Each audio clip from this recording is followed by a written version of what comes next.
on World News Tonight. Desperate search. Memorial services grow in Florida as families of the missing cling on to hope. Historic approval. EU nations approve a landmark climate change law in the latest climate road. Mix and match. Unusual combinations create a chance of fighting against the deadly virus. Virtual exploration. Prehistoric adventures now seems possible with the help of VR. From the global resources of the Derana Media Network, this is the Derana World News Tonight. Now reporting from Studio 24 in Colombo, here's Zahid Ahmad. Good evening and thank you for joining with us on World News Tonight. We're starting off today's coverage from the US. US forces in Syria are coming under attack by multiple rockets. However, no injuries were reported. This comes a day after American airstrikes targeted Iranian-backed militias in Syria and Iraq. The United States is defending airstrikes it carried out in Syria and Iraq over the weekend against militias aligned with Iran that both the Syrian and Iraqi governments are calling a violation of their sovereignty, and the militias are vowing revenge. The U.S. military said it targeted operational and weapons storage facilities at 2 locations in response to drone attacks by the group against U.S. personnel and facilities. U.S. Secretary of State Antony Blinken spoke to reporters in Rome on Monday. We took necessary, appropriate, deliberate action that is designed to limit the risk of escalation, but also to send a clear and unambiguous deterrent message. Iraqi militia groups aligned with Iran named 4 members of the Kataib Sayed al-Shuhada faction they said were killed in the attack on the Syria-Iraq border and vowed to retaliate. Iraq's government condemned the strikes against Iran-aligned fighters and said it would study all legal options to prevent such action from being repeated. Iran called on the U.S. to avoid creating crisis in the region. It was the second time this year President Joe Biden had ordered retaliatory strikes against Iran-backed militia. 2 anonymous U.S. officials told Iran-backed militias carried out at least 5 drone attacks against facilities used by the United States and coalition personnel in Iraq since April. The strikes come at a sensitive time between Washington and Tehran. Biden's administration has been looking to potentially revive the 2015 Iran nuclear deal. Biden's critics say Iran cannot be trusted and point to the drone attacks as further evidence that Iran and its proxies will never accept a U.S. military presence in Iraq or Syria. Temperatures soared to an all-time high of 115 degrees Fahrenheit in parts of Canada as a record heat wave blistered the country, sparking a run on ice and air conditioners while forcing many restaurants and bars to close. Canadians on the West Coast took refuge from the sun anywhere they could on Monday as summer temperatures hit record highs. Extreme heat soared up to all-time highs of 117 degrees Fahrenheit in the Pacific Northwest, which meteorologist Joanna Wagstaff said is caused by a heat dome. Heat dome is essentially a huge high-pressure ridge. We get sinking air around a high pressure, and that basically acts like a cap, locking in and cooking the air below. High sustained temperatures are unusual in the region, which is much more accustomed to bouts of rain over sun. British Columbia closed schools and universities due to the record heat. Social media posts circulated about how to stay cool without air conditioners. Less than 40% of homes in the province have air conditioning, according to a 2018 industry study. One town just outside of Vancouver recorded the country's hottest recorded temperature over the weekend, at roughly over 115 degrees. Before then, the record high in Canada was 113 degrees in 1937, according to the climate organization Environment and Climate Change Canada. Now still in the U.S., questions mounted about how a residential building in the Miami area could have collapsed so quickly and violently last week, as the death toll rose to 11 with 150 still unaccounted for, and desperate families feared the worst. Using cranes, dogs and infrared, rescuers continue to search for signs of life at Champlain Towers near Miami. It's been 5 days since the south part of the 12-story beachfront condominium collapsed with a large number of people inside. The fire department has stressed that its workers are risking their lives in the rescue mission. As the death toll continues to rise, the cause of the collapse is being investigated. The condo was built in 1981 and was due to be recertified this year. Communications with its board have been released suggesting they'd started the recertification process early, but it's not clear what stage it had reached. 3 years ago, an engineer found evidence of major structural damage below the pool deck and abundant deterioration in the car park. More than $9 million in repairs were recommended as a result. The building's manager told its residents it was in very good shape the following month. In 2019, the board voiced concerns about digging happening too close to the property, but exactly what happened is still being pieced together. A historic deal was approved by EU nations in an effort to step up against climate change. For months, we are there in World News special correspondent Prashani Rodrigo from Helsinki in Finland to give us more details. Prashani? Yes, Zahid. European Union countries gave the final seal of approval to a law to make the bloc's greenhouse gas emissions targets legally binding as EU policymakers prepare a huge new package of policies to fight climate change. Negotiators from Parliament and EU member states reached a deal on climate law, which sets targets to reduce net EU emissions by 55% by 2030. From 1990 levels and eliminate them by 2050. Ministers from the 27 EU countries formally approved the deal, except for Bulgaria, which abstained. Leaders from all EU countries signed up to the 2030 emission cutting target in December, which aimed to put the bloc on a pathway that, if followed globally, would avoid the worst impacts of climate change. The targets apply to overall EU emissions rather than a binding requirement for each country. The European Parliament approved the law last week. Ministers approved it during an agriculture meeting in Luxembourg. Parliament and member states will sign the text, a formal step, this week before it becomes law. Back to you, Zahid. Thank you. That was the World News special correspondent Prashani Rodrigo reporting to us from Helsinki in Finland. Over in the Middle East, the former rulers of Ethiopia's Tigray region said they were back in control of regional capital Mekelle after nearly 8 months of fighting, and the government which ousted them declared a unilateral ceasefire with immediate effect. Ethiopian soldiers were seen retreating from Tigray's regional capital of Mekelle. As of Monday, rebel forces of the country's former governing party declared they had taken back control of the city. For its part, the Ethiopian government did not confirm reports that its soldiers had pulled out, but said it had declared a ceasefire to give farmers time to harvest their crops until the season ends in September. The Ethiopian military has occupied the Tigray region since November, after being ordered by Prime Minister Abiy Ahmed to retake control from the regional government. The conflict has spiraled into a civil war, which has killed thousands. Last Tuesday, an airstrike from Ethiopia's military hit a busy market in the Tigrayan city of Togoga, killing at least 64 people. Meanwhile, the human crisis is hard to fathom.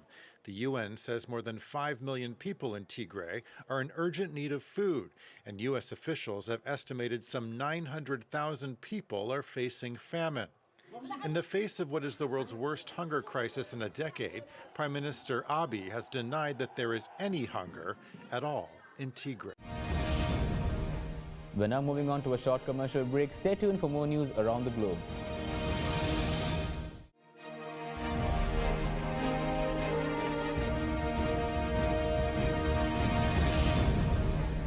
Welcome back. In Moscow, customers have started showing QR codes to get their coffees under new rules, ordering cafes to only serve people who have proof of vaccination, immunity, or negative COVID tests. For more on this, we are the World News special correspondent Nimoda Khatrusinghe from Kursk in Russia for more details. Nimoda? Yes, Sahid.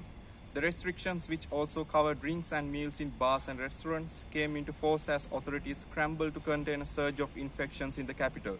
Under the rules, customers will have to present a QR code on their phones showing they have been vaccinated, had an infection indicating immunity, or have recently tested negative before getting served.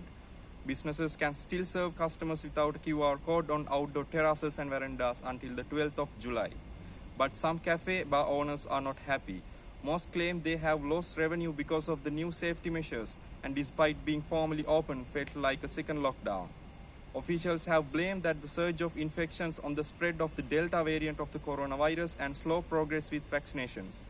Many people have said they have reluctant to take domestically produced Sputnik V, one of 4 vaccines Russia has registered, in part due to mistrust of authorities and negative media reports about foreign-made vaccines.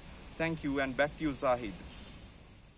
Thank you, Deva. The World News special correspondent Nimbat Hathor Singh reporting to us from Kursk in Russia. We have some good news for you. As countries mount the cross-inoculation of AstraZeneca and Pfizer vaccines, new research shows such a mix and match approach may result in stronger protection against the virus. Research shows that mixing and matching COVID-19 vaccines developed by Pfizer and AstraZeneca generates a more robust immune response than receiving 2 doses of the latter. This is according to a study led by Oxford University, which found that mixing produced high concentrations of antibodies against the COVID-19 spike protein. But we have shown that the mixed schedules do generate a good immune response. So if there were circumstances that meant that you needed to change things around or you needed flexibility, then I think our data are very reassuring that that would be okay. The data provides support for some European countries that have started offering alternative to AstraZeneca as a second shot after the AZ vaccine was linked to rare blood clots. The study conducted on 830 participants also showed the highest antibody response was seen in people who had 2 doses of Pfizer's vaccine. Separate research conducted at Washington University in St. Louis shows the vaccines made by Pfizer and Moderna may protect recipients against the novel coronavirus for years. The findings also show that people who were administered with the mRNA vaccines may not need a booster shot, assuming that the virus and variants do not mutate beyond their current forms. Saying the research is a good sign for the durability of people's immunity developed from vaccination, they add that people who've recovered from COVID-19 and have been vaccinated may not need booster shots going forward, even if the virus does mutate significantly. President Emmanuel Macron's centrist party was decimated in this weekend's regional elections, and Marine Le Pen's anti-immigration far-right party failed, throwing a hitch into expectations that the presidential race in 10 months will be a showdown between the 2 politicians. On a national level, these 2 politicians and their parties seem to dominate the conversation. Centrist President Emmanuel Macron and his far-right rival Marine Le Pen. But on a local level, it's a different story. The Republic on the Move and the National Rally parties failed to win a single region in mainland France this year. Le Pen blamed the poor results on other parties doing all they can to block a far-right win. Meanwhile, the Republic on the Move's national representative fended off suggestions that his 5-year-old party has a head but no body. Despite the results, polling indicates that the president and his far-right rival are likely to face each other once again in the second round of the 2022 presidential vote. Le Pen isn't alone. At less than 28%, low turnout has hit all parties across the board, representing historically low interest in what French politicians have to offer. A federal judge dismissed antitrust lawsuits against Facebook Inc. filed by the U.S. government and most states, a major win for the company before the cases even got off the ground. A U.S. judge on Monday dismissed federal and state antitrust lawsuits against Facebook that sought to force the social media company to sell Instagram and WhatsApp. Facebook shares rose more than 4% after the ruling was issued, putting Facebook's market cap at over $1 trillion for the first time.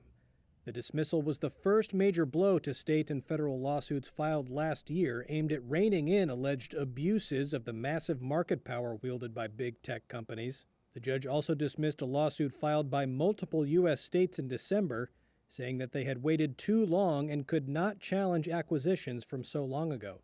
The FTC and several states filed separate lawsuits last year that accused Facebook of breaking antitrust law to keep smaller competitors at bay by snapping up rivals, including the 2012 acquisition of Instagram for $1 billion and of WhatsApp in 2014 for $19 billion.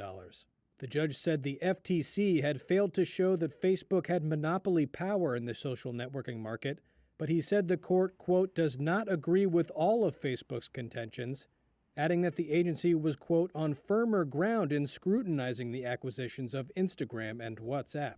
The judge said the FTC could file a new complaint by July 29th.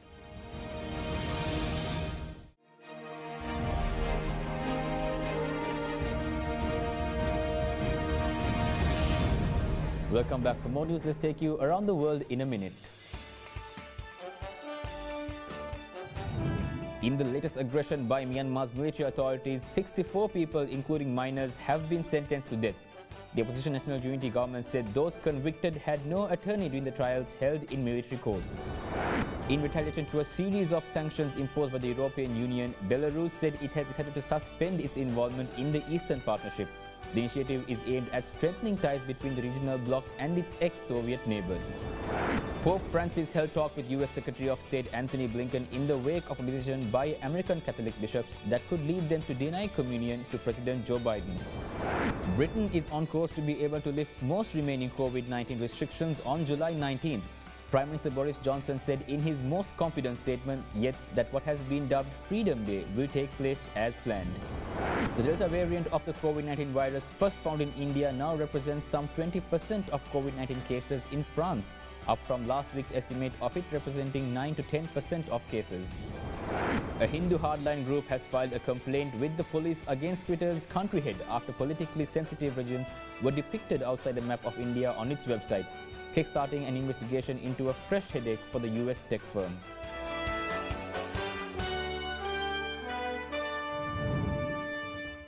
When Amazon boss Jeff Bezos blasts off into space next month, he probably won't have any insurance. Financial industry experts say there's no way to get cover for space tourism just yet. If all goes to plan, next month we'll see Amazon boss Jeff Bezos blast off into space on one of his own Blue Origin rockets. Just one problem though. Neither he nor the other 3 passengers are likely to get any travel insurance for the trip. Financial industry experts say no firm is ready to offer liability cover for space tourists. And there's no legal requirement for Blue Origin to offer any, though the amateur astronauts may be able to get their own life insurance. For professional space travellers, it's all nothing new. NASA doesn't buy liability cover for its astronauts, with launches effectively insured by taxpayers. Liftoff. But lack of insurance could pose a problem for the nascent space tourism business. Insurance broker Marsh says it's not aware of any case where rocket passengers have had liability cover. Experts say insurers expect ironclad waivers stating that they will bear no burden if someone dies. It all harks back to the early days of aviation, with the first ever air travel policy written in 1911.